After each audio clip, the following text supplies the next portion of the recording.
Jujur deh, pernah nggak sih Anda ngebentak anak karena saking capeknya, terus sedetik kemudian, boom, gelombang rasa bersalah langsung hantam dada Anda?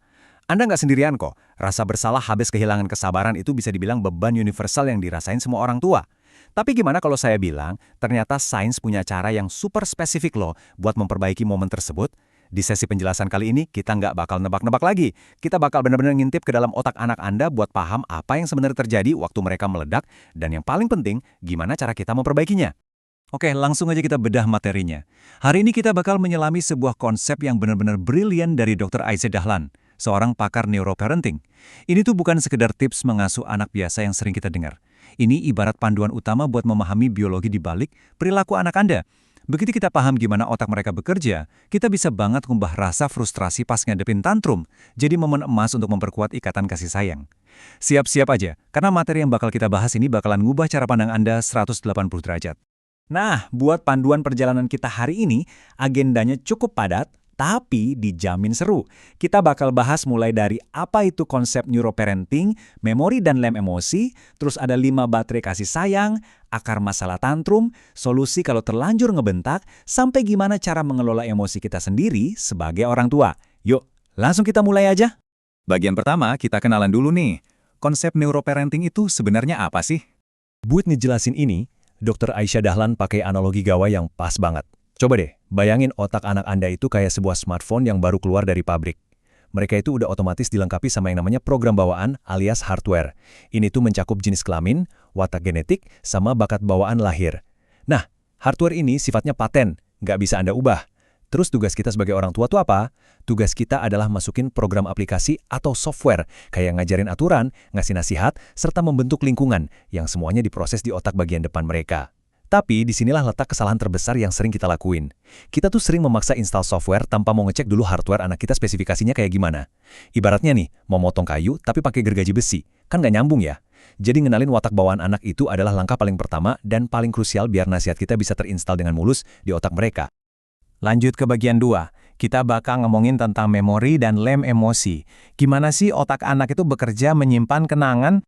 Nah, ini bagian yang paling menarik soal biologi memori. Di dalam otak itu, memori terekam lewat sambungan antar sel saraf. Tapi, sambungan ini butuh yang namanya perekat. Perekat kimia alami di otak kita ini disebut neurotransmitter. Kalau kejadiannya biasa-biasa aja, ya lemnya biasa aja, gampang lepas. Tapi, perhatiin ini baik-baik. Kalau kejadiannya itu sangat emosional, entah itu seneng banget, sedih banget, atau takut banget, otak secara otomatis bakal ngeluarin perekat super kuat. Dr. Aisyah sering nyebut ini kayak lem Korea. Kuat banget kan? Makanya anak Anda dan kita juga sebenarnya bakal ingat banget sama momen-momen ekstrim. Jadi bayangin kalau kita teriak ngebentak anak. Itu tuh bukan cuma sekedar suara bising buat mereka. Itu adalah sebuah peristiwa emosional yang secara harfiah nyemprotin lem Korea negatif tepat ke dalam ingatan mereka. Permanen. Masuk ke bagian 3, ini dia inti dari semuanya. 5 baterai kasih sayang yang wajib kita isi. Di otak anak, ada kelenjar yang fungsinya ngeluarin hormon bahagia dan cinta. Biar gampang ngebayanginnya, anggap aja anak kita punya 5 baterai di dalam kepalanya. Baterai-baterai ini adalah pujian, pelukan atau sentuhan fisik, waktu berkualitas, pelayanan, dan hadiah. Nah, untuk anak balita yang usianya di bawah 5 tahun, kelima baterai ini wajib. Saya ulangi ya, wajib banget diisi setiap hari. Nggak perlu 24 jam full juga sih, tapi mereka benar-benar butuh dipuji, dipeluk, dilayani, diajak main, atau sekedar dikasih kejutan kecil tiap hari. Kayak buatin susu kesukaan mereka gitu. Kalau aliran listrik dari kelima baterai ini penuh, otomatis hormon bahagianya bakal melimpah. Dan tebak apa yang terjadi? Sinyal listrik di otaknya lancar, anaknya super kooperatif, patuh, dan ngerasa nyaman banget. Tapi tenang, tarik napas dulu. Kabar baiknya, setelah mereka lewat usia 5 tahun, pekerjaan kita sedikit lebih ringan. Poin krusialnya begini, setiap anak setelah usia itu punya satu baterai utama yang paling dominan. Misalnya nih, kalau baterai utama anak Anda itu pujian, Anda mungkin sesekali lupa meluk dia. Tapi selama Anda konsisten ngasih pujian yang tulus atas usahanya, baterai-baterai yang lain itu bakal ikutan terisi. Keren kan? Dr. Aisyah pernah cerita soal anak pertamanya yang ternyata paling butuh pujian, sementara anak yang lain butuhnya sentuhan fisik. Jadi buat anak yang kedua ini cuma sekedar ngusap punggungnya aja udah cukup bikin dia mau kerja sama. Intinya, temuin aja apa baterai utama anak Anda. Dan percaya deh, urusan parenting Anda bakal kerasa jauh lebih gampang. Oke, kita masuk ke bagian 4. Ini dia momen yang paling sering bikin stres. Akar utama masalah tantrum. Coba tebak apa penyebab utamanya. Jawabannya ada di angka 0 ini. Ya, 0 besar. Sebuah baterai cinta yang benar-benar kosong melompong. Gini ya, pas baterai kasih sayang anak balita Anda kosong, mungkin Anda lagi sibuk-sibuknya kerja seminggu terakhir sampai lupa muji atau main sama mereka, si anak ini bakal secara biologis nyari cara paling cepat buat mancing respons Anda. Kenapa? Buat dapat listrik emosional instan tadi. Makanya ada anak yang tiba-tiba benturin kepala ke tembok karena dia butuh sentuhan fisik yang ekstrim. Atau ada yang teriak-teriak histeris di mall cuma buat nyari pujian atau perhatian. Jadi tantrum yang parah dan gak selesai-selesai itu sebenarnya cuma sinyal dari otak mereka yang lagi teriak nangis, "Tolong, bateraiku kosong nih, aku butuh diisi dayanya sekarang juga." Nah, kalau badai tantrum udah terlanjur kejadian di depan mata, ini ada langkah-langkah praktis yang wajib Anda catat. Ingat, anak yang lagi tantrum itu lagi dikendaliin sama batang otaknya alias otak reptilnya. Bagian otak ini tuh lagi tegang-tegangnya. Jadi masukin nasihat, pakai logika, apalagi ditambah bentakan, wah itu nggak bakal mempan sama sekali. Terus harus gimana? Pertama, amankan areanya biar mereka nggak celaka secara fisik. Kedua, biarin aja emosinya keluar. Kasih waktu maksimal 15 menit buat mereka meluapkan perasaannya. Dan yang ketiga, ini yang paling berat tapi paling penting. Sementara anak Anda nangis kejar, Anda sebagai orang tua harus dan wajib ngatur napas. Ambil napas dalam, istighfar buat yang muslim, pokoknya tetap tenang. Jangan sampai Anda ikutan meledak. Nanti setelah mereka mulai tenang sendiri, baru deh Anda bisa peluk dan mulai ngasih penjelasan. Lanjut ke bagian 5. Ini penyelamat kita semua. Cara menebus kesalahan membentak. Namanya juga manusia biasa ya, kadang kita kelepasan marah dan akhirnya ngebentak. Kalau udah terlanjur kejadian, ingat lagi dong soal lem Korea yang kita bahas tadi. Pas Anda ngebentak, lem beracun itu lagi ngucur deras banget di otak anak Anda. Cara nyetopnya gimana? Minta maaf. Segera minta maaf saat itu juga. Begitu Anda bilang maaf dan anak merespons, secara biologis aliran neurotransmitter negatif tadi langsung berhenti seketika. Stop. Tapi urusannya belum beres sampai di situ. Anda wajib ngejelasin alasannya dengan jernih. Anda bisa bilang, "Adik, Bunda minta maaf ya, tadi teriak kencang banget. Bunda kaget luar biasa, Bunda takut kamu jatuh kalau lari-larian." Nah, dengan ngasih penjelasan ini, Anda itu ibarat nyiptain makna pelindung baru yang ditanamkan langsung ke dalam ingatan mereka. Emangnya kenapa sih langkah ngejelasin ini tuh krusial banget?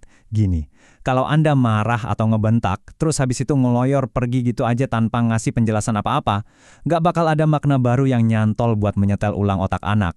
Yang tersisa di pikiran mereka tuh cuma kesimpulan mentah dan menakutkan. Oh, ibu saya ternyata jahat. Nah, memori negatif yang udah telanjur dilumuri lem Korea ini bakal bersemayam di rak memori otak mereka dan pelan-pelan berubah jadi luka batin. Ya, inner child wound.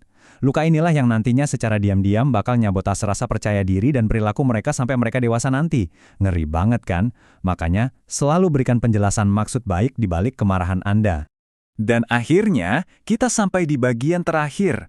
Bagian 6, mengelola emosi orang tua. Dr. Aisyah punya kutipan yang jelek banget. Beliau bilang, ibu yang tenang itu bikin anak 3 kali lebih tenang.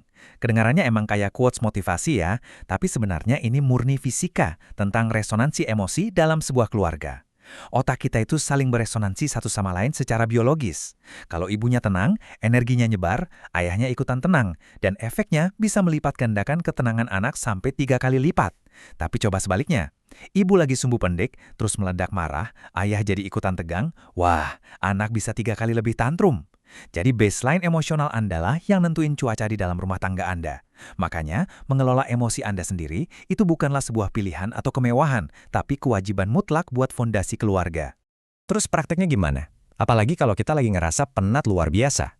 Dr. Aisyah ngasih alat praktis yang luar biasa simpel. Emosi negatif itu kan energi ya, dan energi itu tunduk pada hukum fisika. Kalau Anda lagi berdiri dan ngerasa ubun-ubun udah mendidih pengen meledak, buruan ubah posisi. Langsung duduk. Masih emosi juga? Langsung rebahkan diri Anda di lantai. Kenapa? Karena energi kemarahan itu tunduk sama gravitasi bumi. Pas seluruh tubuh Anda nempel ke lantai, sambil Anda praktek tarik nafas dalam atau beristighfar, Anda lagi ngelakuin grounding, ngebiarin bumi menyerap semua energi negatif itu ke bawah. Kasih waktu time out buat diri Anda sendiri. Ingat, Anda sama sekali nggak perlu menyelesaikan pertengkaran atau ngedisiplinin anak tepat pada detik itu juga, terutama saat otak Anda sendiri lagi mendidih. Luar biasa ya, kita udah bedah tuntas biologi pengasuhan hari ini. Sekarang Anda jadi tahu, ternyata setiap perilaku anak yang bikin kita tarik urat itu, akar utamanya cuma karena ada baterai yang lagi kosong. Dan setiap bentakan yang bikin kita ngerasa bersalah, ternyata bisa disembuhkan secara ilmiah lewat permintaan maaf yang tulus plus penjelasan yang masuk akal. Nah, pertanyaannya sekarang buat Anda, nanti pas Anda ngelihat anak Anda setelah sesi penjelasan ini selesai, Kira-kira baterai mama ya yang hari ini diam-diam lagi menjerit minta diisi? Apa mungkin mereka cuma butuh dengar kata-kata bangga dari Anda? Atau mungkin mereka cuma butuh 15 menit waktu Anda benar-benar berdua tanpa gangguan layar ponsel? Temuin baterai itu, langsung isi dayanya sampai penuh dan buktikan sendiri gimana sains ngubah keluarga Anda. Terima kasih banyak udah nyempetin belajar bareng hari ini dan sampai jumpa di bedah materi kita selanjutnya.